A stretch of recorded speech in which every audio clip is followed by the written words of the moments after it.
Hello students, this is your physics sir Parthesh Rajvans. Welcome to my channel. So today we will do our next lecture, that is current electricity.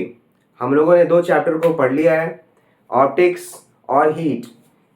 जितने basic discussions इसके लिए required थे उन सारे discussions को हम लोगों ने कर लिया है और कुछ बेसिक जितने क्वेश्चंस थे उन सभी क्वेश्चन आयर्स को भी हम लोगों ने लास्ट क्लास सॉल्व किया. हीट से रिलेटेड का 3-4 क्वेश्चंस को भी हम लोगों ने ट्राई किया जो कि कंसेप्ट बेस्ड थे. जो बेसिकली जितने मिनिमम कंसेप्ट आप लोगों को ज़रूरत है वो सारे कंसेप्ट पे बेस्ड उस क्वेश्चंस को हम लोगों ने सॉल्व किया. आज जो हमारा नेक्स्ट लेसन होगा वो हमारा होगा करंट इलेक्ट्रिसिटी पे, जो कि बोर्ड्स पॉइंट ऑफ व्यू से काफ़ी इंपॉर्टेंट चैप्टर होने वाला है. क्योंकि मैं पहले भी अपने प्रीवियस लेक्चर्स में बोल चुका हूँ, 3 से 4 चैप्टर 5 चैप्टर जो है उसको बहुत अच्छे से करना होगा. मैं बार बार कह रहा हूँ, जिसका बहुत ज़्यादा इम्पोर्टेंस हमारे बोर्ड्स में है. पहला heat, optics, current electricity, sound and हमारा जो 5th चैप्टर जिसको बिल्कुल भी इग्नोर नहीं कर सकते वो है EMI, इलेक्ट्रोमैग्नेटिक इंडक्शन. ये वाला जो चैप्टर्स है, इन सारे चैप्टर्स को पहले हम लोगों का टारगेट होगा कंप्लीट करना. उसे कंप्लीट करने के बाद फर्दर भी बहुत सारे चैप्टर्स होंगे. फोर्स है, फिर मशीन्स है, ब्ला ब्ला, बहुत सारे छोटे छोटे चैप्टर्स हैं जो वो भी इंपॉर्टेंस रखते हैं. क्योंकि देखो, क्वेश्चंस का डिस्ट्रीब्यूशन जो बोर्ड्स में होंगे वो पूरे इंटायर बुक से होगा. बट द मोस्ट प्रिविलेज्ड या मोस्ट वेटेड चैप्टर्स जो होते हैं वो यही 5 चैप्टर्स होते हैं. इसलिए इन 4-5 चैप्टर्स को बहुत अच्छे से करना है. और पहले ये सब चैप्टर्स हमारा फाउंडेशन फॉर्मेशन करेगा इंटरमीडिएट की पढ़ाई के लिए. इसलिए इन सब चीज़ों को पढ़ना बहुत ज़रूरी हो जाता है. तो let us start our new lecture, that is on current electricity. तो हमारा जो चैप्टर स्टार्ट होने जा रहा है वो है करंट इलेक्ट्रिसिटी पे.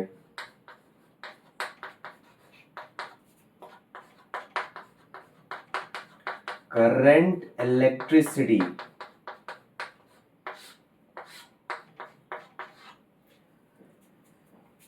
ठीक है, स्टार्ट किया जाए. जब बात करंट का आता है तो कभी करंट खाए हो? नहीं खाए हो? उम्मीद करता हूँ आगे खाओ भी मत. इट्स नॉट अच्छा नहीं है, बिल्कुल भी अच्छा नहीं है. देखो, करंट का जब बात आता है तो बहुत सारे ख्याल दिमाग में आते हैं. जैसे कि जब इलेक्ट्रिक शॉक्स लगते हैं तो जनरली कभी किसी वायर्स से लगता है तो तुम्हें लगता है कि हाँ करंट लग गया. वहाँ तो करंट है, मानते हैं कि चलो करंट लग गया. कभी किसी डोर के हैंडल को या नॉब को खींचे हो? कभी कभी ऐसा होता है, खासकर ठंड के टाइम में स्वेटर्स पहनते हो, जब स्वेटर्स को ओपन करते हो तो चरचर सा कुछ आवाज़ आता है स्पार्क करता हुआ. टेलीविजन चलता है, उसके सामने चले जाओ, गूजबम्स जैसा. ये हमारा जो ये गूजबम्स जिसको बोलते हैं ना, हमारा रोंगटा खड़ा हो जाता है पूरा एक तरह से. ऐसा क्यों होता है? डोर के नॉब को खींचोगे तो डोर के नॉब को खींचने से भी हम लोगों को क्या दिखता है कि हाथ पे कभी कभी इलेक्ट्रिक शॉक जैसा लगता है. ऐसा लगता है कि क्या है, लगता है करंट फ्लो कर गया. हमारा जो रिफ्लेक्स एक्शन होता है वो सडन रिफ्लेक्स एक्शन हमारा ब्रेन करता है, जिसकी वजह से हम हाथ को पीछे खींच लेते हैं. ऐसा फील होता है कि वहाँ पे कुछ करंट फ्लो कर रहा है. बट एक्चुअली ये सब है क्या? है तो करंट, उन्हें स्टैटिक करंट बोला जाता है. तो करंट 2 टाइप्स के होते हैं. सबसे पहले ये समझना है कि करंट कितने टाइप्स के होते हैं, और उससे भी पहले ही करंट होता क्या है. देखो, हमारे एटम्स के बारे में सभी लोग जानते हो कि उसके 3 फंडामेंटल यूनिट्स या फंडामेंटल पार्टिकल्स होते हैं: electrons, protons and neutrons. Neutrons जिसका कोई चार्ज नहीं होता है, हैविंग नो चार्ज. प्रोटॉन्स ये पॉजिटिवली चार्ज पार्टिकल्स होते हैं. बचा इलेक्ट्रॉन्स, ये नेगेटिवली चार्ज पार्टिकल होते हैं. तो हमारे करंट इलेक्ट्रिसिटी में इलेक्ट्रॉन का सबसे बड़ा इंपॉर्टेंट रोल होता है. ठीक है, क्योंकि जो भी करंट कंडक्शन का हम लोग बात करते हैं तो वहाँ अल्टीमेटली इलेक्ट्रॉन्स के ही फ्लो के बारे में डिस्कस करते हैं. हालांकि करंट जब फ्लो हो रहा होता है, चार्जेस जब फ्लो करते हैं तो इलेक्ट्रॉन्स और प्रोटॉन्स दोनों ही इन्वॉल्व होते हैं उसमें, है ना. कई सारे प्रोसेस हैं जिसमें प्रोटॉन्स भी फ्लो करते हैं. तो हालांकि हमारा करंट जो होता है बेसिकली इलेक्ट्रॉन से ही कंस्टिट्यूट होता है. तो ठीक है, तो करंट बेसिकली होता क्या है? तो current is nothing but flow of charge particles. अब ये charge particles can be either electron और प्रोटॉन. तो मोस्ट प्रोबेबली मेजॉरिटी में हम लोग इलेक्ट्रॉन्स को ही करंट का कंस्टिट्यूएंट पार्टिकल मानते हैं. ये बात समझ में आ गया. तो ऑन दैट बेसिस हमारे पास 2 टाइप के करंट को हम लोग पढ़ते हैं. एक होता है स्टैटिक करंट, एक हमारा होता है स्टैटिक करंट, और दूसरा होता है जो अभी ये चैप्टर हम लोग पढ़ेंगे. Current electricity. मतलब स्टैटिक का मतलब सभी को जानते हो, रेस्ट, जिसमें कोई मोशन ना हो। और करंट इलेक्ट्रिसिटी यानी कि अब यहां पे रेस्ट है कौन, एक ही चार्ज है और वो चार्ज क्या है, electron. When electron is at rest, जब इलेक्ट्रॉन रेस्ट पे होता है तो उसके वजह से जो करंट कंस्टिट्यूट होता है दैट इज स्टैटिक करंट। जो अभी मैंने एग्जांपल्स दिया वो सारे केसेस क्या है, स्टैटिक करंट्स के हैं। ये स्वेटर का खोलना, चरचर का आवाज आना, फिर जो टेलीविजन के सामने चले जाओ चरचराहट का आवाज आता है, ये सब सारे क्या है, स्टैटिक करंट्स हैं। ये स्टैटिक करंट्स आते कहाँ से हैं, जब ये सब चार्जेस जो होते हैं ये ऑटोमेटिकली जनरेट हो जाते हैं। कैसे, अब मान लो कि जनरेशन ऑफ चार्ज हम लोग सभी कोई छोटे क्लास से पढ़ते आ रहे हो, देखो ये कर रहा हूँ, यहाँ भी चार्ज ही जनरेट होता है। तो ठंड मौसम का ये फायदा भी है, इलेक्ट्रिक करंट पढ़ना कितना अच्छा होगा कि हमारे प्रैक्टिकली हमने एक्सपेरिमेंट भी करके देख सकते हैं। तो जैसे हम ऐसे हाथ को रब करते हैं, तो हाथ रब करने से क्या होता है, काइनेटिक एनर्जी मतलब फ्रिक्शन जनरेट होता है। और इस फ्रिक्शन जनरेट होने की वजह से इसका काइनेटिक एनर्जी जो होता है वो इंक्रीज करने लगता है और हीट प्रोड्यूस होने लगता है। ये बात सभी को पता है। इसके दौरान जो हीट, जो काइनेटिक एनर्जी इंक्रीज हो रहा है, तो ये जो रबिंग कर रहे हो तो हमारे हाथ का जो एटम्स है, ये एटम्स क्या होते हैं, आपस में एक दूसरे को रब करते हैं और रब होने से एनर्जी का ट्रांसफर होता है। और एक एटम में जो उसके आउटर मोस्ट सेल होते हैं, बीच में तो न्यूक्लियस हो गया, उसके चारों ओर से क्या होते हैं, इलेक्ट्रॉन्स मूव कर रहा होता है अलग अलग सेल्स में। तो जो आउटर मोस्ट इलेक्ट्रॉन होता है जिसको हम लोग वैलेंस इलेक्ट्रॉन बोलते हैं, वैलेंस सेल में, क्योंकि ये आउटर मोस्ट सेल में है तो इस आउटर मोस्ट सेल को वैलेंस सेल बोलते हैं। और इस वैलेंस सेल में फ्लो करने वाले इलेक्ट्रॉन को हम लोग क्या बोलते हैं, वैलेंस इलेक्ट्रॉन। ठीक है, तो ये क्या होता है, अपने आउटर मोस्ट जो ऑर्बिट होता है उससे वो निकल जाता है। बात समझ में आ रहा है ना, क्यों, क्योंकि देखो हर एटम, जितने भी एलिमेंट्स होते हैं सबका अपना केमिस्ट्री में पढ़े होगे, आयोनाइजेशन एंथैल्पी, आयोनाइजेशन पोटेंशियल, मतलब जो मिनिमम एनर्जी रिक्वायर होता है किसी भी इलेक्ट्रॉन को अपने आउटर मोस्ट सेल को रिलीज छोड़ने के लिए, है ना, तो वो एनर्जी हम रबिंग करते हैं ना, तो ये सब जो हमारे अंदर इलेक्ट्रॉन्स मतलब एटम्स होते हैं, उसके जो आउटर मोस्ट इलेक्ट्रॉन्स होते हैं उसको बहुत ज्यादा एनर्जी का जरूरत नहीं पड़ता है। और क्या होता है, वो अपने ऑर्बिट को छोड़ देता है। ऑर्बिट छोड़ने का मतलब हुआ कि charge is being generated. Charge को हम क्रिएट नहीं कर सकते हैं, charge can neither be created not destroyed. ये सिर्फ क्या हो रहा है, अल्टीमेटली हम लोग उसको एक फॉर्म से दूसरे फॉर्म में निकाल रहे हैं, एक फॉर्म से दूसरे फॉर्म से, किसी भी फॉर्म से हम उसको एक्सट्रैक्ट कर रहे हैं, है ना। तो यहाँ पे हमने रब किया, चार्ज निकला, ठीक है, मतलब आउटर मोस्ट सेल से जो है इलेक्ट्रॉन वो क्या हो गया, निकल गया। तो अब यही जो इलेक्ट्रॉन निकलता है वो क्या होता है, बार बार हम किसी चीज को, डोर को ओपन करना बंद करना, ये सब बार बार करने से क्या होता है, हमारा हाथ जो है उस डोर के नॉब से बार बार फ्रिक्शन करता है। तो क्या होता है, हैंड के चार्ज पार्टिकल्स उस पर जाके एक्यूमुलेट हो जाते हैं। बात समझ में आ रहा है, ऐसे बहुत लोग करते हैं। तो चार्ज पार्टिकल्स एक्यूमुलेट हो गए, फिर कोई दूसरा आदमी डोर को खोला, उसको अचानक से स्पार्क लगा।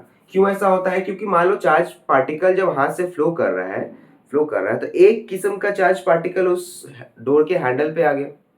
अब जब दूसरा आदमी उसको छूने जाता है तो उसको शॉक लग जाता है। ऐसा क्यों, जब वो जाता है तो वहां पे मान लो पॉजिटिव चार्ज है, वहां मान लो इलेक्ट्रॉन्स है या प्रोटॉन्स, कोई भी चार्ज पार्टिकल इससे निकल के वहां पहुंच गया। ठीक है, तो अब मान लो जब हाथ को क्लोज करते हैं तो क्लोज करने की मदद से क्या होता है कि अपोजिट चार्ज यहाँ डेवलप हो जाएगा। अगर वहां पॉजिटिव है तो इस एटम से, दूसरे आदमी के हाथ के एटम से नेगेटिवली चार्ज इलेक्ट्रॉन्स क्या होगा, उसकी तरफ अट्रैक्ट होगा। और जैसे पॉजिटिव नेगेटिव का इंटरेक्शन होता है क्या होता है, स्पार्क फील होता है। तो ऐसा लगता है करंट लगा, बिजली है वहां। ऐसा कुछ नहीं है, ये चार्जिंग बाय रबिंग का बेस्ट एग्जांपल है। बात समझ में आ रहा है। तो इस टाइप के जो करंट होते हैं वो हमारा क्या होता है, स्टैटिक करंट। मतलब इलेक्ट्रॉन्स हमेशा उस जगह पर रेस्ट पे होते हैं, वो फ्लो नहीं कर रहा होता है, उसके सरफेस पे वेल डिस्ट्रीब्यूटेड होता है। क्योंकि हमारा डोर नॉब्स क्या होता है, वेल इंसुलेटेड भी होता है ना, कंडक्टिंग होता भी है तो, लेकिन उसको फ्लो करने के लिए आगे रास्ता नहीं होता है, क्योंकि पूरा का पूरा डोर जो होता है वो एक इंसुलेटर होता है। बात समझ में आ रहा है। कई बार इंसुलेटर यूज होता है, जो इंसुलेटर उसको फ्लो करने नहीं देता है। तो इंसुलेटर और कंडक्टर का जो कॉम्बिनेशन वाले डोर्स होते हैं उसमें करंट लगने का चांसेस बड़ा ज्यादा होता है। बात समझ में आ रहा है, जितना कंडक्टिंग में नहीं होता। कंडक्टर अगर पूरा रॉड ग्रिल होगा ना, उसमें कम लगता है, उसमें ना के बराबर करंट लगेगा। क्यों, क्योंकि कंडक्टर जो होता है चार्ज को कभी अपने ऊपर रहने नहीं देता है, ये हमेशा उसके ऊपर चार्ज फ्लो करता है। मतलब charge can't survive on it, उस पर सर्वाइव नहीं कर सकता, वो आगे निकल जाता है, फ्लो कर गया। बट इंसुलेटिंग अगर कोई बॉडी रख दोगे कंडक्टर के ऊपर, तो इंसुलेटर का काम होता है चार्ज को अपने ऊपर स्टे कराने का। इसलिए डोर नॉब्स को अगर इंसुलेट किया जाता है तो उस पर चार्ज स्टे कर जाता है, उसको फ्लो करने का मौका नहीं मिलता है। और इस वजह से स्टैटिक चार्ज एक्यूमुलेट हो जाता है और हम जैसे टच करते हैं स्पार्क लगता है, करंट लगता है। तो इस टाइप के करंट हमारे क्या हो गए, स्टैटिक करंट हो गए। अब सवाल उठता है दूसरा करंट, दूसरे पार्ट का, तो ये जो करंट इसमें प्रोड्यूस हो रहा है इसमें होता है जब इलेक्ट्रॉन्स आर इन मोशन। अब मूविंग इलेक्ट्रॉन्स की वजह से जो करंट हुआ वो हमारा क्या हो गया, एक्चुअल इलेक्ट्रिक करंट हुआ, जो हम लोग इस चैप्टर में पढ़ेंगे करंट इलेक्ट्रिसिटी में। मतलब फ्लोइंग इलेक्ट्रॉन्स, मूविंग इलेक्ट्रॉन्स की वजह से जो करंट कंस्टिट्यूट होता है that is current, that is electric current, है ना। तो ये बात दोनों का डिफरेंस समझ में आ गया। अब थोड़ा सा इसको स्पेशल अटेंशन देते हैं हमारा इलेक्ट्रिक करंट को।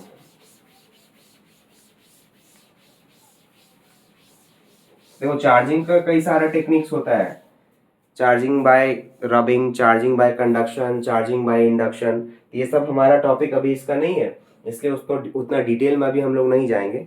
फिलहाल चार्जिंग बाय रबिंग का जरूरत था तो हम लोगों ने उसको कर लिया।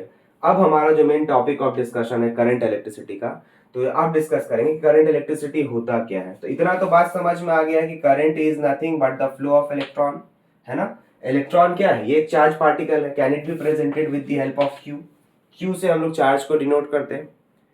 तो अगर इसको टेक्निकली डिफाइन किया जाए तो current electricity is the flow of electrons, the flow of electrons is what, current. I से दिखा देते हैं करंट को, I is equals to Q. अब सवाल उठता है कि मैथमेटिकल एक्सप्लेनेशन इसका क्या है, क्योंकि फिजिक्स को एक्सप्लेन करते हैं तो हमारे पास मैथमेटिकल एक्सप्लेनेशन का भी जरूरत पड़ता है ना। बिना मैथमेटिकल एक्सप्लेनेशन का तो फिजिक्स को कंप्लीट किया नहीं जा सकता। तो मैथमेटिक्स कहता है current is flow of charge per unit time, या rate of flow of charge through a conductor. किसी भी कंडक्टर से जब चार्जेस पर यूनिट टाइम फ्लो करता है that is defined to be current. But सवाल उठता है कि अगर मान लो कि यहां से टाइम को एलिमिनेट कर दिया जाए तो क्या करंट फ्लो करेगा किसी कंडक्टर से, क्या किसी कंडक्टर में करंट होगा, सोच के बताओ। किसी भी कंडक्टर में अगर ये जो करंट का फॉर्मूला है इससे टाइम के फैक्टर को हटा दिया जाए तो क्या उस कंडक्टर में करंट फ्लो करेगा। तो बहुत लोग आंसर करते हैं नहीं, क्यों नहीं फ्लो करेगा। मेरा सवाल है क्यों नहीं फ्लो करेगा। मैथमेटिक्स हम सिर्फ उसको एक्सप्लेन करने के लिए यूज करते हैं, मैथमेटिक्स कंसेप्ट को नहीं एक्सप्लेन करता है, फिजिक्स कंसेप्ट को एक्सप्लेन करता है। तो कंसेप्ट क्या कहता है, current is nothing but the flow of electrons, flow of charge particles, charge particles के फ्लो के ही वजह से करंट है। तो फिर यहाँ टाइम का कहां से बात आ गया, टाइम कितना भी उससे क्या मतलब है, चार्ज पार्टिकल तो फ्लो कर रहा है ना। अब किसी भी कंडक्टर से अब चार्ज पार्टिकल्स उसमें फ्लो कर रहे हैं तो मतलब उसमें करंट है, दैट्स इट। टाइम फिर क्यों यूज किया गया, मैथमेटिक्स इसको डिफाइन करता है। मैथमेटिक्स हमेशा क्या होता है, मैग्नीट्यूड के लिए यूज होता है,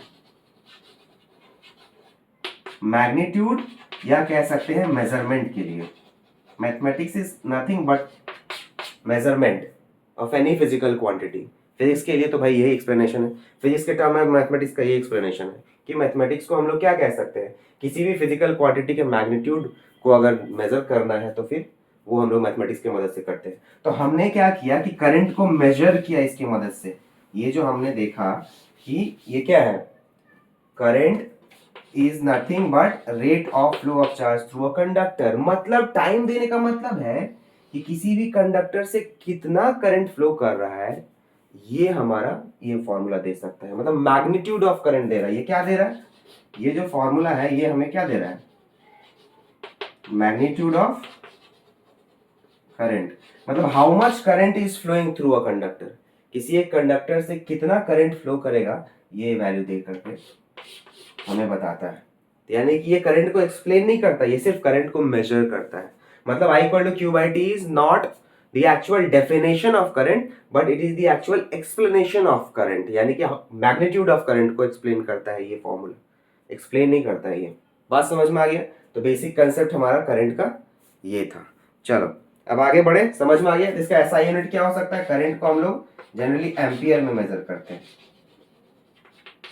ये एम्पियर जो साइंटिस्ट इसके बारे में एक्सप्लेन किए थे उन्हीं के नाम पे दिया गया। तो फिजिक्स में जनरली तुम जितने भी एसआई यूनिट्स देखोगे वो सारे कुछ ना कुछ साइंटिस्ट के नाम पे ही होते थे, है ना। सारे क्रेडिट वाले सब के सब सारे के सारे क्रेडिट खोर होते हैं, समझ में आया। सारे क्रेडिट के ही पीछे सब मरते रहते हैं, सारे के सारे जितने भी है सारे क्रेडिट पे ही मरते हैं।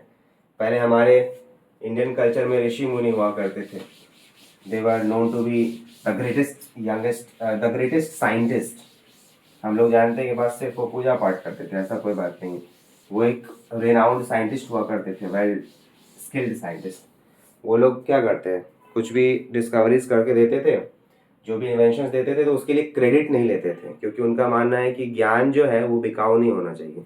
ज्ञान once it has been developed इसको आगे ट्रांसफ़र कर दो ताकि कोई और उसको सीखे। बट वेस्टर्नाइजेशन जैसे जैसे हुआ, हमारे कंट्री पे इंग्लिश कंट्री ने राज किया, सब कुछ को बिजनेस पॉइंट ऑफ व्यू से बना दिया, है ना।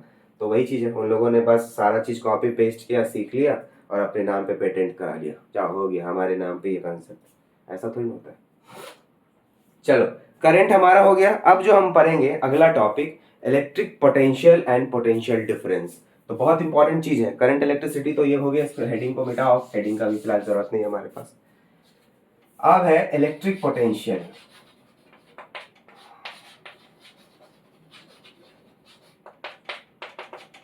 Now we will study electric potential.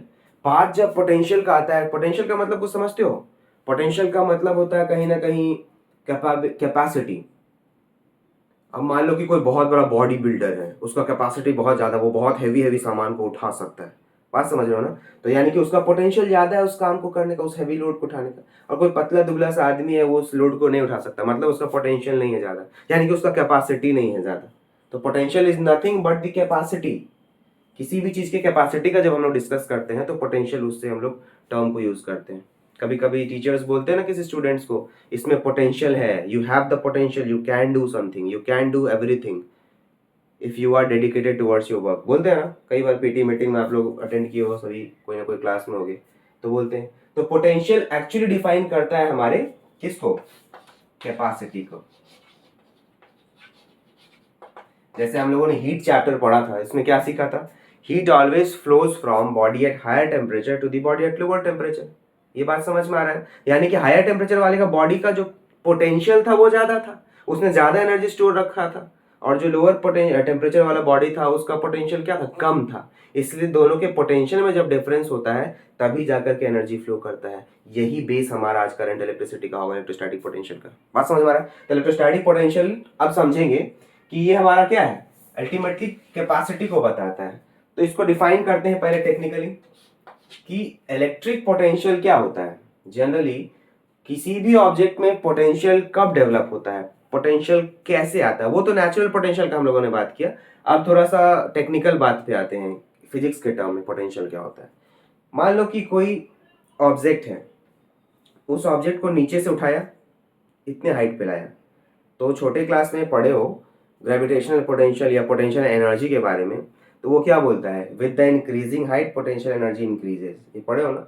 तो उसमें क्या होता है कि इंक्रीजिंग हाइट, ये हाइट इंक्रीज कैसे कर रहा है, someone is there who is increasing the height, external agent, यानी कि मैंने यहाँ काम किया, इस स्टोन को यहाँ से उठा करके यहाँ लाया, चौक को, ठीक है ना। तो इसका क्या हो गया, हाइट इंक्रीज हुआ, पोटेंशियल इंक्रीज कर गया। तो ये ऑटोमेटिकली सिर्फ हाइट इंक्रीज करने से पोटेंशियल इंक्रीज नहीं होता है, you have done work on this object, जो काम तुमने किया है इस ऑब्जेक्ट के ऊपर against the earth gravitational field, वो काम इसमें पोटेंशियल के रूप में स्टोर होता है। तो ये हाइट जो है तुम्हारे वर्क के एक्सटेंट को दिखाता है कि to how much extent you have done work on this object. छोटे लेवल से हायर लेवल तक ले आए, मतलब तुमने काफी काम कर दिया। उसी को डिफाइन करने के लिए हाइट बोल देते हैं, हाइट हाइट हाइट। अरे हाइट क्या है, हाइट बस यहाँ से यहाँ लाए वही ना हाइट है। बट अल्टीमेटली मेन चीज जो फोकस करने वाली बात है वो क्या है, हमारा किया गया काम, एक्सटर्नल एजेंट के द्वारा किया गया काम, इस ऑब्जेक्ट को नीचे से ऊपर उठाने में। यहां से नीचे से ऊपर उठाए मतलब मैंने ग्रेविटी के अगेंस्ट में काम किया, ग्रेविटी उसको नीचे खींच रहा ऑब्जेक्ट को, हम उसके अगेंस्ट में इसको ऊपर उठा लिए। तो जो वर्क हमने इस चौक पे किया, now this work is stored in the form of potential energy या ग्रेविटेशनल पोटेंशियल एनर्जी। किसके अगेंस्ट में हमने काम किया, ग्रेविटेशन के अगेंस्ट में, तो ये ग्रेविटेशनल पोटेंशियल एनर्जी हो गया। तो उसी तरीके से जब हम इलेक्ट्रिक पोटेंशियल का बात करेंगे तो इलेक्ट्रिक पोटेंशियल को कैसे डिफाइन करेंगे? देखो, it is defined as work done in bringing a unit positive test charge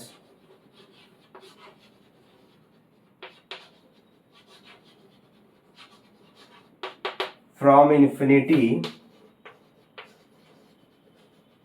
to a considered point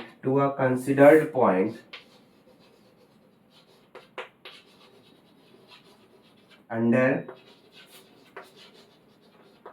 electric field.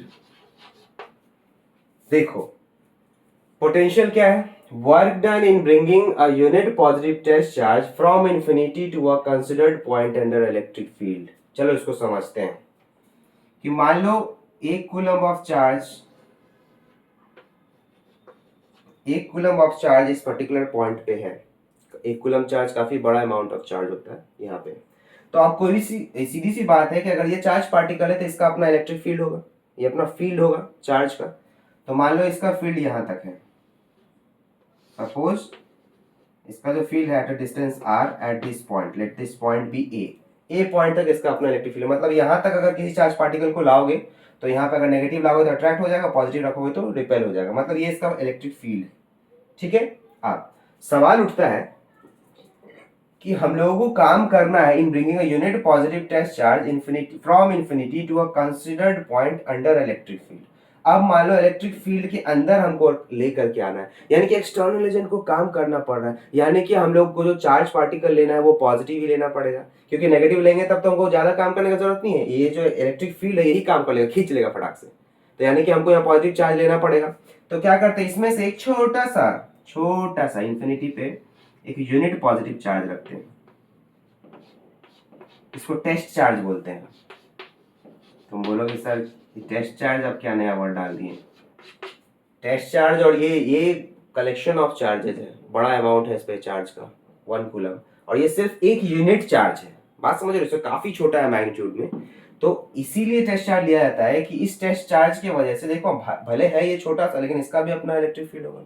अगर बराबर चार्ज वाले पार्टिकल को यहाँ पे भी ले लेंगे तो ये इसके इलेक्ट्रिक फील्ड को डिस्टर्ब कर देगा, तब फिर हम इस कंसेप्ट को समझ नहीं पाएंगे, एक्सपेरिमेंट कर ही नहीं पाएंगे। तो इसलिए यूनिट पॉजिटिव चार्ज को लिया जाता है, और यूनिट पॉजिटिव चार्ज का खासियत होता है इसका इलेक्ट्रिक फील्ड कम होने की वजह से ये इसके इलेक्ट्रिक फील्ड पे किसी तरह का डिस्टर्बेंस नहीं क्रिएट करता है, इसीलिए लेते हैं। ठीक है, चलो returning back to the point, work done in bringing, work done. अब ये कौन काम करेगा इसको यहाँ पे लाने के लिए? खुद तो आएगा नहीं, रिपल्सन होगा ना। तो एक्सटर्नल एजेंट ने इसे पकड़ा, उठाया और इस पॉइंट पे लाया, जो कि इसके ग्रेविटेशन, इसके इलेक्ट्रिक फील्ड के इफेक्ट में है। मतलब यहाँ पे रिपल्सिव फोर्स लग रहा है क्योंकि पॉजिटिव चार्ज है। अब इसको यहाँ से उठा करके यहाँ लाया गया, यहाँ पे रख दिया गया। तो एक्सटर्नल एजेंट ने उठाया और इसे रिपल्सिव इलेक्ट्रिक फील्ड के अगेंस्ट में काम किया। तो एक्सटर्नल एजेंट ने इसे इन्फिनिटी से इस कंसिडर्ड पॉइंट तक लाने में, देख लो point under electric field, considered point तक लाने में जो काम किया वही इसके अंदर पोटेंशियल के रूप में स्टोर हो जाता है। यानी कि इसको हम लोग रिप्रेजेंट कर सकते हैं VA, मतलब potential at A. Potential at A क्या हो जाएगा हमारा? Work done per unit test charge in bringing it from infinity to a considered point. देख लो ये हमारा मैथमेटिकल एक्सप्रेशन हो गया। आया बात समझ में? Work done in bringing a unit positive test charge from infinity to a considered point under electric field. तो ये काम जो हम लोगों ने किया, यही किया गया काम जो होता है पोटेंशियल एनर्जी के रूप में उस ऑब्जेक्ट में स्टोर हो जाता है। मतलब इस चार्ज पार्टिकल का इस पर्टिकुलर पॉइंट पे जो पोटेंशियल एनर्जी होगा that will be nothing but, potential energy को हम लोग U से डिफाइन करते हैं। चलो ये V है इलेक्ट्रोस्टैटिक पोटेंशियल, और ये जो हमारा है ये है पोटेंशियल एनर्जी। और वर्क एनर्जी थ्योरम जब पढ़ाएंगे तो उसमें ये बताया जाता है कि जो भी एनर्जी होता है वो वर्क के ही बराबर होता है, या जो भी वर्क करते हो उसके वजह से जो एनर्जी प्रोड्यूस हुआ वो दोनों आपस में इक्वल होता है, ठीक है। तो potential energy is equal to work done, तो जितना वर्क डन किया गया है वही हमारा क्या हो गया, पोटेंशियल एनर्जी के रूप में स्टोर हो गया। इस पर्टिकुलर पॉइंट पे वी हो गया। अब मान लो इसको यहां से उठा करके इस पर्टिकुलर पॉइंट पे ले आए हम लोग, ठीक है ना, ये पर्टिकुलर पॉइंट पे आया है, मान लो इस पॉइंट को हम लोगों ने बी बी नाम दे दिया, यहाँ ए यहाँ बी, ठीक है। तो यहाँ का पोटेंशियल क्या आ जाएगा, वी बी, मतलब एक्सटर्नलाइजेशन को और ज्यादा काम करना पड़ा, मतलब यहाँ का पोटेंशियल इसके कंपैरिजन में क्या हो गया, ज्यादा हो गया, बिकॉज ये अब फील्ड के और अंदर आ गया, इसको और ज्यादा फोर्स लगाएगा, इलेक्ट्रिक फोर्स, जो इलेक्ट्रिक फोर्स इस चार्ज पार्टिकल की वजह से इस पे लगना चाहिए वो और ज्यादा इंक्रीज करेगा। तो उस और ज्यादा लगाते हुए अपोजिंग इलेक्ट्रिक फोर्स के अगेंस्ट में एक्सटर्नल एजेंट क्या कर रहा है, चार्ज पार्टिकल को उठा करके ये उठाया और ये बी पे लाके रख दिया, तो यानी कि इस पे ज्यादा वर्क करना पड़ा इस पॉइंट से इस पॉइंट तक लाने में। यहाँ से यहाँ तक लाने में उतना मेहनत नहीं लगा जितना यहाँ से यहाँ तक लाने में मेहनत लगा, क्योंकि ये ज्यादा स्ट्रांग अंदर जा रहा है, फील्ड के ज्यादा स्ट्रांग रीजन में जा रहा है, यानी कि इस पॉइंट पे जो पोटेंशियल का जो डिफरेंस होगा वो इसके कंपेरिजन में काफी ज्यादा होगा। तो जो पोटेंशियल डिफरेंस निकल के आएगा वो हमारा क्या हो जाएगा, मान लो potential difference it will be given by V B minus V A. आया बात समझ में? So this is the concept of electric potential and potential difference. ये बात समझ में आ गया, और इसको हम लोग तो प्रेजेंट करते ही, work done for unit test charge in bringing it from infinity to a considered point. अब ए से बी तक हम लोग कुछ भी ले सकते हैं, ठीक है।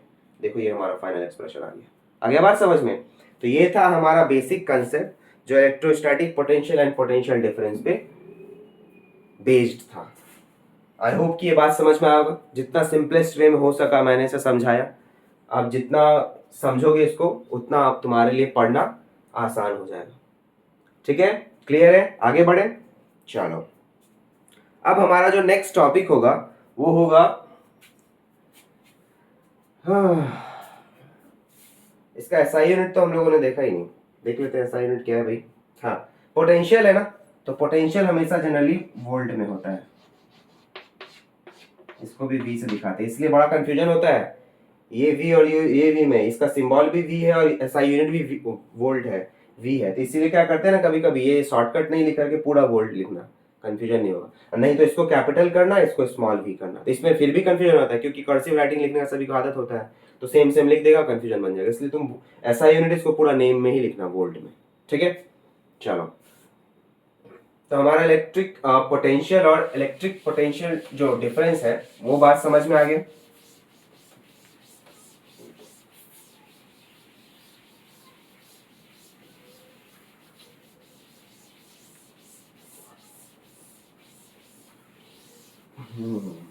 चलो अब आगे बढ़ते हैं। अब हमारा जो नेक्स्ट टॉपिक है रेजिस्टेंस।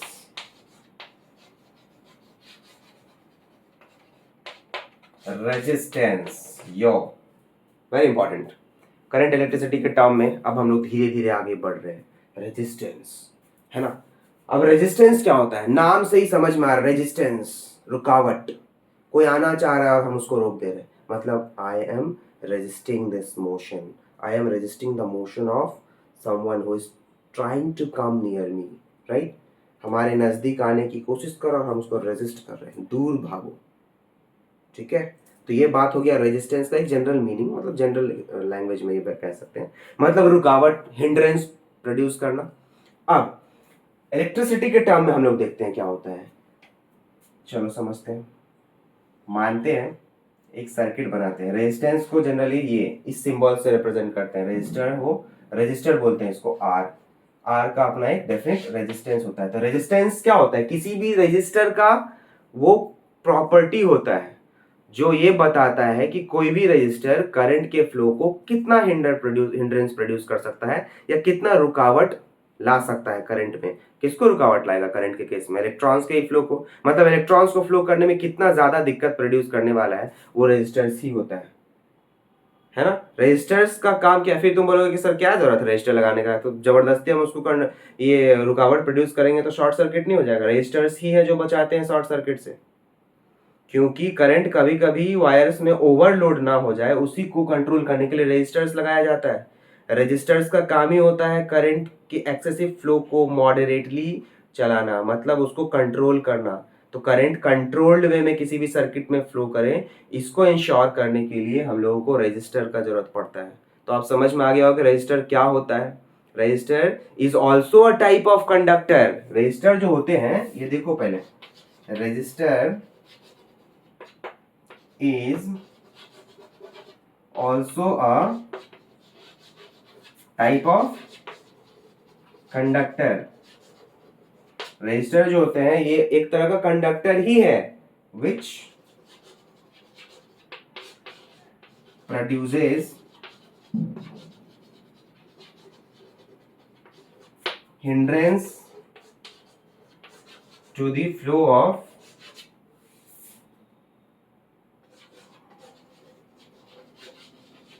Charge particles. यहाँ पे मोस्ट प्रोबेबली वो जो चार्ज पार्टिकल है वो कौन है, हमारा इलेक्ट्रॉन भाई साहब। तो मतलब रेजिस्टर क्या है, एक तरह का ये भी एक कंडक्टर ही है। अगर कंडक्टर नहीं होता तो करंट को पास ही नहीं होने देता ना, इसलिए रेजिस्टर भी एक क्या है, कंडक्टर है जो कि करंट को फ्लो करने देता है, बट कंट्रोल्ड वे में। तो इसलिए रेजिस्टर का काम क्या हो गया, to control the amount of current flowing through the circuit. किसी भी सर्किट में करंट के फ्लो को कंट्रोल्ड वे में भेजना, यही रेजिस्टर का काम होता है। तो कंट्रोल्ड वे में भेजेंगे तो क्या होगा, कंडक्शन काफी अच्छा हो जाएगा। ये हमारा रेजिस्टर का एक्सप्लेनेशन था, ठीक है। ये समझ गए, इसको लिख लिए होगे, वीडियो पॉज करके लिख सकते हो, मेरे को रुकने का जरूरत नहीं है। चलो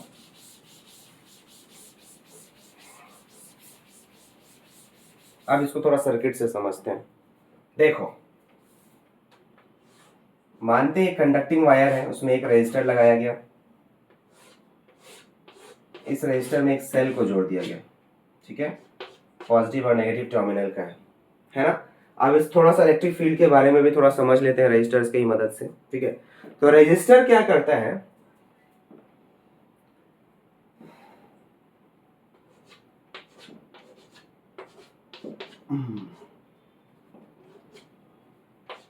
अब जैसे सेल को कनेक्ट किया हम लोगों ने, देखो करंट फ्लो करना स्टार्ट हो गया।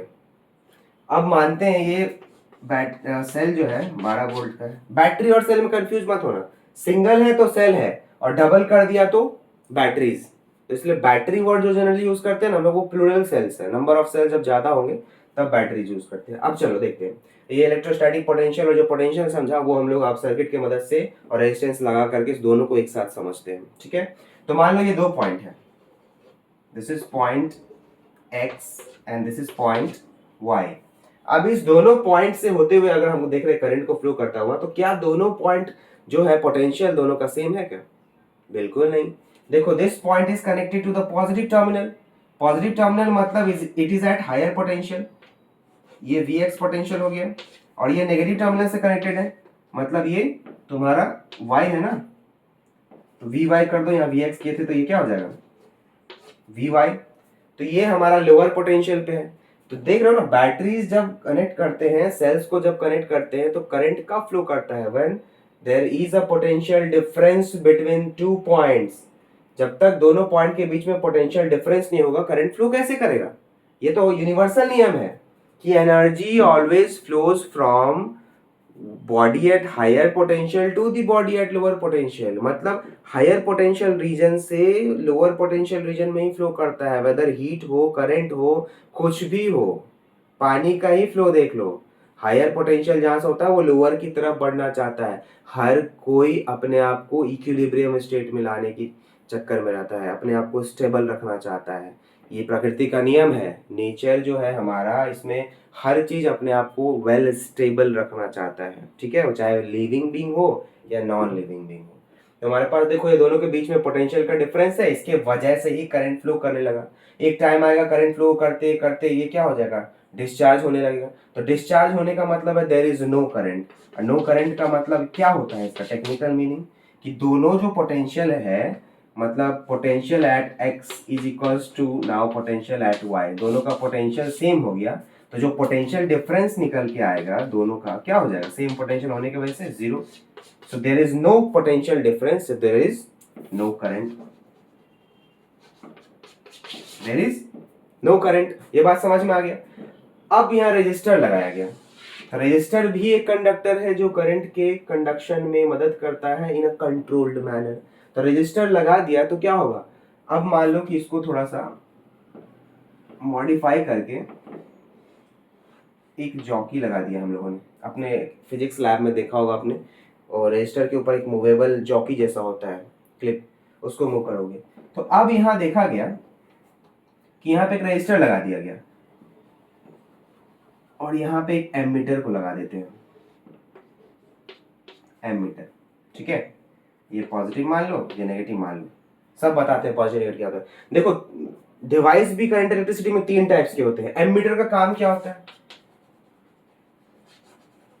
एमीटर का काम क्या होता है, वोल्ट मीटर का काम क्या होता है, फिर आता है गैल्वेनोमीटर का काम क्या होता है। इसमें कभी भी कंफ्यूज मत होना, खासकर इस दोनों में लोग बहुत कंफ्यूज होते हैं। वोल्ट मीटर तो बड़ा आसानी से बोल दिए, जो वोल्टेज को मेजर करता है, वोल्टेज मेजरमेंट, ये तो सबसे इजी है बिटवीन 2 पॉइंट्स। लेकिन what about ammeter and galvanometer? Ammeter measures current, ये जो है इट मेजर्स करंट।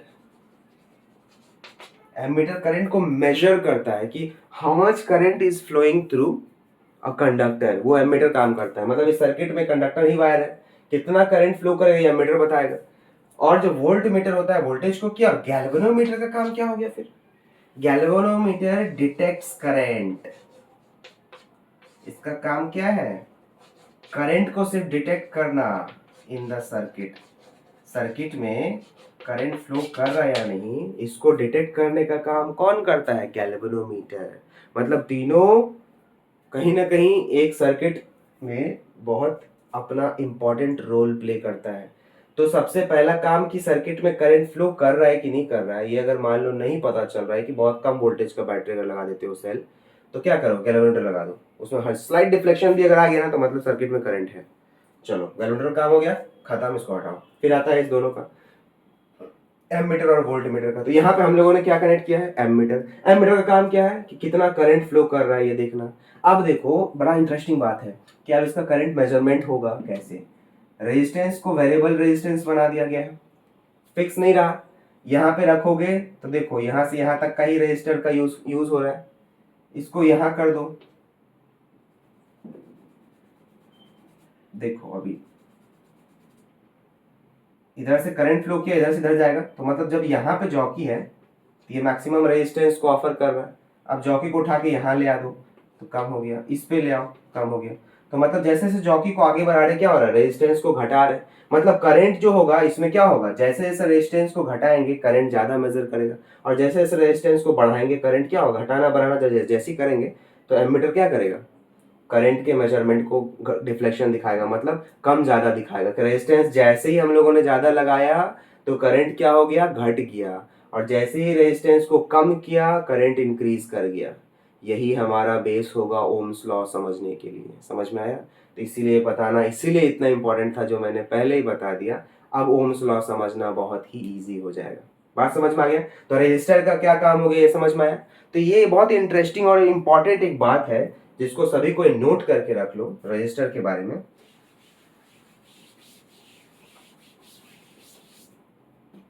कि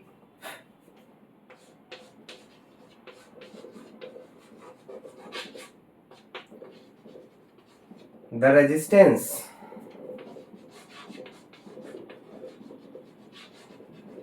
of a resistor is independent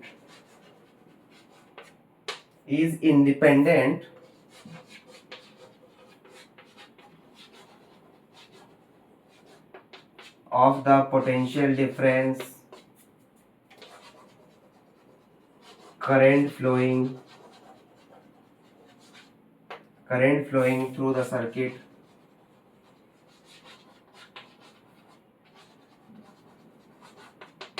etc. मतलब जितने भी फिजिकल फैक्टर्स करंट इलेक्ट्रिसिटी से है, इन सब किसी भी चीजों पे रेजिस्टर का जो रेजिस्टेंस होता है डिपेंड नहीं करता है। मतलब कि भाई रेजिस्टेंस चेंज नहीं किया जा सकता है रेजिस्टर का, बिल्कुल नहीं। फिर क्या चेंज होगा? कंडक्टर का रेजिस्टेंस चेंज होता है as per potential difference applied as per the current flowing through the circuit, है ना। पोटेंशियल डिफरेंस तुम जैसे जैसे वैरी करोगे, किसी भी कंडक्टर का रेजिस्टेंस वैरी कर सकता है, लेकिन जो रजिस्टर होता है, रजिस्टर, उसका रेजिस्टेंस कभी वैरी नहीं करता है, वो कांस्टेंट होता है। ये बहुत बड़ा कॉन्सेप्ट है, इसको बहुत ध्यान से समझना है कि रजिस्टर्स के रेजिस्टेंस किसी भी बात पर डिपेंड नहीं करते, वो कंप्लीटली इंडिपेंडेंट होते हैं, वो कभी भी करंट या वोल्टेज चेंज करने से नहीं बदलता है, कांस्टेंट है। लेकिन कोई भी कंडक्टर किस मटेरियल का बना है, हर मटेरियल का अपना अपना रेजिस्टेंस होता होगा। मतलब अगर मान लो मेटल नॉन मेटल लेंगे तो मान लो कि तो हम एक रेजिस्टर बनाए, एक मेटल का बनाए एक नॉन मेटल का बनाए, तो कौन अच्छा कंडक्टिविटी शो करेगा? मेटल, ऑब्वियस सी बात है, metal is a good conductor. तो जो अच्छा कंडक्ट करेगा वही अच्छा मतलब कंडक्टिविटी शो करेगा, और जो कम अच्छा मतलब जो नॉन मेटल्स होते हैं वो अच्छा कंडक्टिविटी नहीं दिखाएगा। तो कहीं ना कहीं दोनों में डिफरेंस क्या हो गया कंडक्टिविटी का, मेटल और नॉन मेटल में। तो अगर उस दोनों की मदद से रजिस्टर बनाया गया तो कौन ज्यादा अच्छा रेजिस्टेंस प्रोवाइड करेगा? जो नॉन मेटल का बना होगा, क्योंकि उसका कंडक्टिविटी क्या होता है, कम होता है। तो कम कंडक्ट करने का मतलब ज्यादा रेजिस्टेंस लगाना, प्रैक्टिकली कम कंडक्टिविटी का मतलब वो ज्यादा रेजिस्टेंस ऑफर हो रहा है, यानी कि नॉन मेटालिक रेजिस्टर जो होगा, जो मटेरियल यूज हो रहा है रेजिस्टर में, उसमें क्या होगा, रेजिस्टेंस उसका चेंज किया जा सकता है। लेकिन ये जो रेजिस्टर होता है ये इसका रेजिस्टेंस कांस्टेंट होता है। अब आया बात समझ में? क्लियर है? चलो मिटा दे इसको। बहुत इंपॉर्टेंट आज डिस्कशन हुआ है करंट इलेक्ट्रिसिटी पे, इसलिए इन सब चीजों को समझ के रखना है।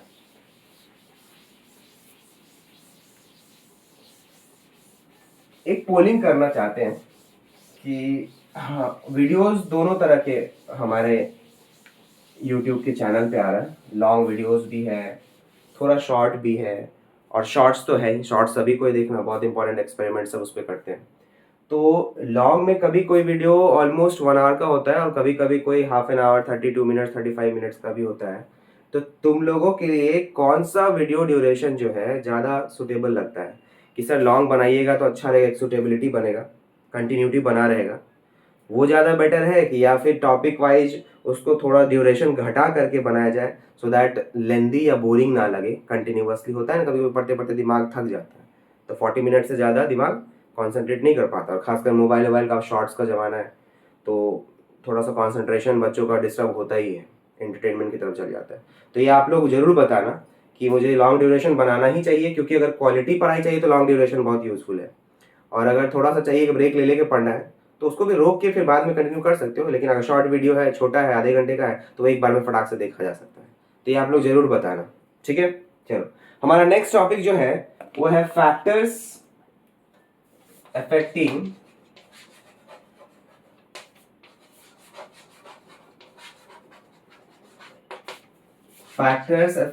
The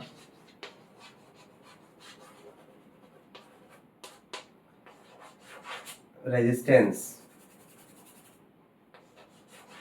of a conductor. Conductor के रेजिस्टेंस जो होते हैं किन किन फैक्टर्स पे डिपेंड करते हैं? कंडक्टर का रेजिस्टेंस को क्या वेरी कराया जा सकता है? अभी हम लोगों ने डिस्कस किया, एकदम कराया जा सकता है। तो ऐसे क्या क्या फैक्टर्स है जिस पे ये डिपेंड करता है? तो हमारा जो पहला फैक्टर निकल के आता है, resistance of a conductor is directly proportional to length of the conductor use. मतलब जितना ज्यादा लंबा होगा रेजिस्टेंस उतना ज्यादा ऑफर होगा। बात समझ में आया? लॉन्ग वायर्स मतलब लंबा रेजिस्टेंस, सीधी सी बात है। फिर क्यों? अरे लंबा जितना रास्ता होगा, तुम मान लो यहाँ से घर से निकले अपने स्कूल जाने तक, तो लंबा रास्ता है काफी। तो जितना रास्ता लंबा होगा, तुम्हारा जो मोशन है घर से निकलने के समय और स्कूल तक पहुंचने के दौरान कितनी बार डिस्टर्ब होगा, कितने सारे ट्रैफिक्स मिलेंगे। जितना लंबा रास्ता उतना ज्यादा ट्रैफिक्स। यहाँ पे ट्रैफिक कौन है? चार्ज पार्टिकल्स जो कंडक्टर्स में फ्री आयंस के रूप में मूव करते रहते हैं, है ना। तो वो जितना ज्यादा इनकाउंटर होगा उतना ज्यादा हिंड्रेंस होगा, तो इसीलिए जितना ज्यादा लेंथ उतना ज्यादा रेजिस्टेंस। फिर हो गया resistance is dependent on length, ठीक है। दूसरा है क्रॉस सेक्शनल एरिया, जिससे वो इनवर्सली प्रोपोर्शनल होता है। Resistance is inversely proportional to cross sectional area of the conductor. Cross sectional area समझते हो, थिकनेस, इसको एरिया को कभी कभी थिकनेस से भी डिफाइन करते हैं। ये क्या हो गया, थिकनेस। मतलब resistance is dependent on length, resistance is inversely proportional to area of cross section of the wire. मतलब वायर जितना ज्यादा थिक होगा उसका एरिया ज्यादा होगा, और एरिया ज्यादा होने का मतलब उसमें रेजिस्टेंस कम लगेगा। ऑब्वियस ही बात है, अगर लेंथ रोड में बहुत ज्यादा है, उसमें काफी रेजिस्टेंस लग रहा है, तो इसको घटाने के लिए क्या दिमाग लगा सकते हैं, रोड को चौड़ा कर दो। कभी अपने स्टेट में अपने जगह पे आप लोगों ने देखा होगा कि बहुत सारे जो वेजिटेबल वेंडर्स होते हैं, लोकल दुकान वाले होते हैं, रोड के किनारे ही लगा देते हैं। इससे रोड क्या होता है, बहुत नैरो हो जाता है, तो इससे जो हमारा ट्रैफिक जाम होने का चांसेस होता है वो बढ़ जाता है। तो जो इजी मूवमेंट है ट्रैफिक का वो हिंड्रेंस होता है, मतलब रेजिस्टेंस इंक्रीज कर गया उस जगह पे। तो उसको घटाने के लिए क्या करता है, प्रशासन आता है, पुलिस लोग आते हैं, उसको साइड करके पूरा रोड खाली करवा देते हैं। तो रोड क्या हो गया, क्रॉस सेक्शनल एरिया जो रोड का है वो इंक्रीज कर गया। तब क्रॉस सेक्शनल एरिया इंक्रीज करने का मतलब है कि देयर इज मोर स्पेस। अब जो चार्ज पार्टिकल्स हैं, जो ट्रैफिक है, बड़ा स्मूथली आगे बढ़ेगा। तो क्रॉस सेक्शनल एरिया बढ़ा दो, उसका रेजिस्टेंस घट जाएगा। बात समझ में आया, ये दूसरा है। तीसरा जो है वो है material of the conductor. Conductor में किस तरह का मटेरियल का इस्तेमाल किया गया है, मतलब कंडक्टर किस मटेरियल का बना है। अब मेटल, मान लो कंडक्टर का ही बात करें तब तो सिर्फ मेटालिक सीरीज का ही बात करेंगे। अब मेटल्स में भी बहुत टाइप के सीरीज होते हैं, मेटल्स मतलब ग्रुप होते हैं, जैसे कि हमारा आयरन हो गया, कॉपर हो गया, सिल्वर हो गया, ये सारे मेटल्स हैं। तो फिर ये अलग अलग नाम क्यों दिया है, सबका एक ही नाम क्यों नहीं दिया है, सारे के प्रॉपर्टीज अलग होते हैं ना, सबका कंडक्टिविटी, रेजिस्टिविटी, ये सारे अलग होते हैं। बात समझ में आ रहा है, सबका कंडक्टिविटी, रेजिस्टिविटी अलग होते हैं, कंडक्टेंस, रेजिस्टेंस सब अलग होते हैं। एक चीज याद रखो, कंडक्टेंस और रेजिस्टेंस का भी एक रिलेशन होता है। मतलब conductance is inversely proportional to, लो ये दम तोड़ दिया भाई, is inversely proportional to what, resistance. तो रेजिस्टेंस का ऐसा यूनिट क्या होता है, ओम। ओम, इसको सिंबॉलिकली ऐसे भी दिखाते हैं। ये ओम वाला, ओम नमः शिवाय वाला ओम नहीं है, ये ओम है, ये एक सिंबल है। ओम भी नाम था किसी साइंटिस्ट का। तो रेजिस्टेंस का इनवर्सली होता है कंडक्टेंस, है ना। यानी कि इसका क्या हो जाएगा, पर ओम, या इसको ओम का मिरर इमेज कह सकते हो। मान लो यहाँ इसके सामने एक मिरर रख दो, तो ये हो जाएगा MHO, मो। मतलब कुछ भी करता है साइंटिफिक कम्युनिटी वाले लोग, इसका ऐसा यूनिट क्या हो जाएगा, मो। और ओम हो गया हमारा रेजिस्टेंस का ऐसा यूनिट। मतलब उल्टा करने के चक्कर में कुछ भी कर दो, पागल ही बना दो सब। ओम है और इधर मो कर दिया है ना, गजब है। खैर, तो अब मटेरियल ऑफ द कंडक्टर का बात कर रहे थे हम लोग। तो मटेरियल का मतलब एक कंडक्टर कॉपर का ले लो और एक कंडक्टर सिल्वर का ले लो, कौन अच्छा कंडक्ट करेगा। ऑब्वियस सी बात है silver. Silver is the best conductor या गुड कंडक्टर ऑफ इलेक्ट्रिसिटी, सभी को जानते हो। तो सिल्वर ज्यादा बेस्ट कंडक्ट करेगा। तो मटेरियल कौन अच्छा हुआ, सिल्वर कॉपर के कंपैरिजन में। तो यानी कि जो resistance material of the conductor का होता है उस पर बहुत डिपेंड करता है मटेरियल कंडक्टर का किस तरह का है। जितना ज़्यादा बेटर कंडक्टर होगा, मटेरियल होगा, रेजिस्टेंस उतना कम ऑफर करेगा। और जितना पुअर क्वालिटी का कंडक्टर होगा उसका रेजिस्टेंस क्या होगा, ज़्यादा होगा। तो कॉपर क्या है, ज़्यादा रेजिस्टेंस ऑफर करेगा। ये बात समझ में आ रहा है, एकदम क्लियर है। Fourth, last but not the least, जिसको हम लोग बोलते हैं टेम्परेचर। टेम्परेचर बढ़ाओगे कंडक्टर का, temperature of the conductor, same चीज ही वाला यहाँ लिखते हैं, टेम्परेचर ऑफ द कंडक्टर। अगर रेजिस्टर का टेम्परेचर बढ़ाओ, यहाँ पे कंडक्टर मतलब क्या है, जो रेजिस्टर है उसका, कंडक्टर का, रेजिस्टर का, अगर उसका टेम्परेचर इंक्रीज करोगे तो क्या होगा, उसका रेजिस्टेंस इंक्रीज करेगा या डिक्रीज करेगा, बताओ। टेम्परेचर इंक्रीज करने से क्या होता है, इंटरमॉलिक्यूलर गैप इंक्रीज कर जाता है। और इंटरमॉलिक्यूलर गैप इंक्रीज करने का मतलब हुआ इंटरस्पेशियल जो डिस्टेंस होता है वो इंक्रीज कर रहा है। और जितना ज़्यादा इंक्रीज हो जाएगा पार्टिकल्स के बीच में गैप, उन सभी में आपस में टकराने का जो प्रोबेबिलिटी होता है वो उतना ही कम हो जाएगा। ये बात समझ में आ रहा है? समझ में आ रहा है कि मतलब पार्टिकल्स बहुत सारे इधर इधर एकदम साइड वाइज आपस में जिगजैग पाथ में जा रहे थे, स्पेस कम था, तो स्पेस कम होने की वजह से क्या हुआ, आपस में कोलिजन होने का चांसेस ज़्यादा था, रेजिस्टेंस ज़्यादा था। टेम्परेचर क्या किया गया, बढ़ाया गया। टेम्परेचर बढ़ाने से क्या हो गया, एक्सपेंशन हुआ। एक्सपेंशन हुआ तो मतलब अब वो कंडक्टर का जो थर्मल एक्सपेंशन की वजह से जो स्पेस बन गया, एरिया इंक्रीज कर गया। तो एरिया इंक्रीज किया टेम्परेचर बढ़ाने से, तो क्या हो गया, रेजिस्टेंस घट गया। तो टेम्परेचर अगर बढ़ाओगे तो रेजिस्टेंस क्या हो जाएगा, घटेगा। रेजिस्टेंस घटता नहीं है। रेजिस्टेंस क्या होता है, basically hindrance provided by the तुम्हारा कंडक्टर है ना, किस तरह का हिंड्रेंस प्रोवाइड कर रहा है। तो टेम्परेचर बढ़ाओगे तो पार्टिकल्स का क्या होता है, मोशन इंक्रीज कर जाता है, तो वो और ज्यादा फास्ट टकराएगा। तो इसीलिए ये कंफ्यूजन मत पालना, थर्मल कंडक्टिविटी अलग चीज है। थर्मल कंडक्टिविटी क्या होगा, उसके लेंथ में इंक्रीज कर देगा, एरिया में नहीं। अगर हम कोई 2 डायमेंशनल ऑब्जेक्ट लेते तब उसका एरिया इंक्रीज करता है, वो अलग फैक्टर से लेवल में और भी पढ़ना है इसका और ज्यादा डीप डेप्थ में। अभी फिलहाल इसमें क्या होगा, लीनियर एक्सपेंशन होगा, लेंथ सिर्फ इंक्रीज करेगा। तो लेंथ इंक्रीज करने का मतलब है रेजिस्टेंस ज्यादा ऑफर होना, ये पहला कारण। और दूसरा कारण क्या हो सकता है, टेम्परेचर जब ज्यादा बढ़ाओगे तो पार्टिकल्स आपस में कोलाइड बहुत फास्ट करने लगेगा, और जितना ज्यादा कोलिजन उतना ज्यादा दिक्कत। तुम गाड़ी चला रहे हो बार बार टकरा रहे हो, कभी से टकरा रहे हो कभी उससे टकरा रहे हो, तो तुम जल्दी पहुंच पाओगे घर, नहीं पहुंच पाओगे। यानी कि ज्यादा टक्कर हो रहा है, यानी कि collision is there in a large number. तो ज्यादा कोलिजन का मतलब हो गया क्या, ज्यादा रेजिस्टेंस ऑफर करना। तो रेजिस्टेंस किन किन बातों पर डिपेंड किया, ये बात क्लियर हो गया, length, area, material of the conductor and temperature.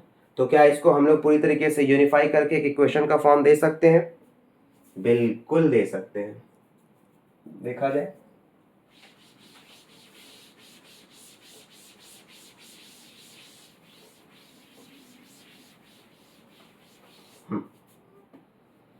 तो पहला था हमारा, it is directly proportional to length, inversely proportional to area, ये लिख सकते हैं। तो इक्वेशन कभी भी होता है वो इक्वल साइन के साथ होता है, तो प्रोपोर्शनैलिटी साइन हटाते हैं। तो ये हमारा एक ट्रेडिशन है, फिजिक्स में ट्रेडिशन है कि कांस्टेंट दिया जाता है, तो वो कांस्टेंट यहाँ पे क्या दिया गया, रो। रो का मतलब होता है, रोने वाला रो नहीं, वो नहीं होता है। यहाँ रो का मतलब हुआ रेजिस्टिविटी।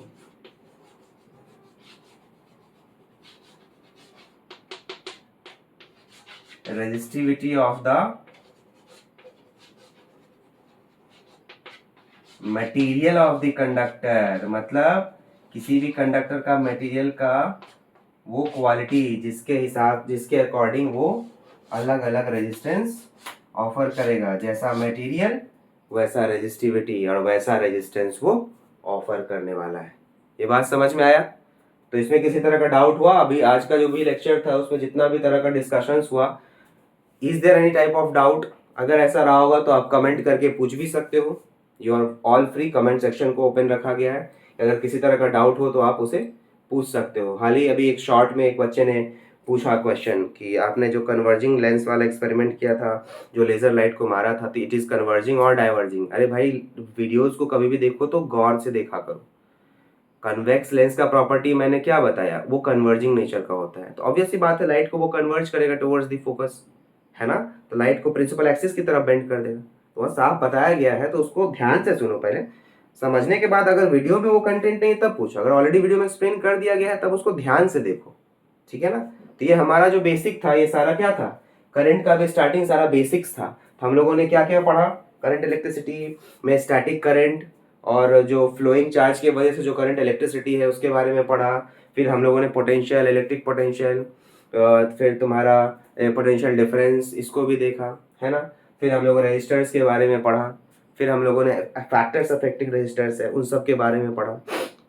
चौक का डस्ट बहुत ही खराब होता है, नाक पे इरिटेशन करता रहता है, इसलिए मैं ऐसा अक्सर करता रहता हूँ, सो डोंट गेट इरिटेटेड, ठीक है। तो ये जो हमारा हो गया factors affecting the resistance of a conductor, इन सारी चीजों को पढ़ा। Finally unification of the formula पे हम लोगों ने इस कंसेप्ट को कंक्लूड किया। तो ये हमारा बेसिक्स था इलेक्ट्रिसिटी का। अब अगर टाइम हुआ नेक्स्ट, तो नहीं, मुझे नहीं लगता है कि इस वीडियो के लिए उतना सफिशिएंट टाइम बचा है, तो अभी इस वीडियो को यहीं पे एंड किया जाए क्योंकि बहुत ज़्यादा लेंदी होगा फिर। अगला जो हमारा टॉपिक होगा जो बहुत इंपॉर्टेंट इस करंट इलेक्ट्रिसिटी के लिए है वो है ओम्स लॉ। ओम्स लॉ पढ़ेंगे, फिर बहुत सारा है इलेक्ट्रोमोटिव फोर्स है, ईएमएफ पढ़ना है, टर्मिनल वोल्टेज पढ़ना है। ये सब सारे इंपॉर्टेंट टॉपिक्स हैं जो हम न्यूमेरिकल्स में बहुत ज़्यादा यूज़ करने वाले हैं। ये न्यूमेरिकल्स बहुत ज़्यादा आता है इन सब चीज़ों से रिलेटेड। सर्किट डायग्राम्स को पढ़ेंगे, उसके वीआई ग्राफ को डिस्कस करेंगे। तो इस चीज़ों को समझने के लिए पहले इस लेक्चर्स को अच्छे से पूरी तरीके से देखना है, सो दैट कंसेप्ट अच्छे से दिमाग में आए। क्लासेस में बहुत बच्चों को जैसा होता है मौका नहीं मिल पाता है सही से कंसंट्रेट करने का, तो आप लेक्चर्स के मदद से, इन लेक्चर्स की मदद से वीडियोस को खोल के स्टार्टिंग से एंड तक वीडियोस को देखने की कोशिश करो, ठीक है। अगर सर मेहनत कर सकते हैं तो बच्चों को भी मेहनत करना पड़ेगा, तभी जाकर के एक प्रॉपर रिजल्ट होता है। सिर्फ किसी एक के कोऑर्डिनेशन, एक के करने से नहीं होगा ना, एक कोऑर्डिनेशन होना चाहिए स्टूडेंट और टीचर के बीच में, है ना। तो उस कोऑर्डिनेशन को आप लोग बनाइए। मैं अगर इस चीज़ों के लिए मेहनत कर रहा हूँ तो आप लोगों का भी ये फ़र्ज़ बनता है कि आप उस चीज़ को देखो, अच्छे से समझो और कंसेप्ट को जितना क्लियर हो सके करो, और जो डाउट हो पूछो, ठीक है, उसके लिए अवेलेबल है, ठीक है। तो आज हम इस लेक्चर को आज यहीं एंड करते हैं। आगे नेक्स्ट लेक्चर के लिए स्टे ट्यून्ड फॉर मोर, ठीक है। चलो, thank you, bye bye, have a nice day, जय हिंद।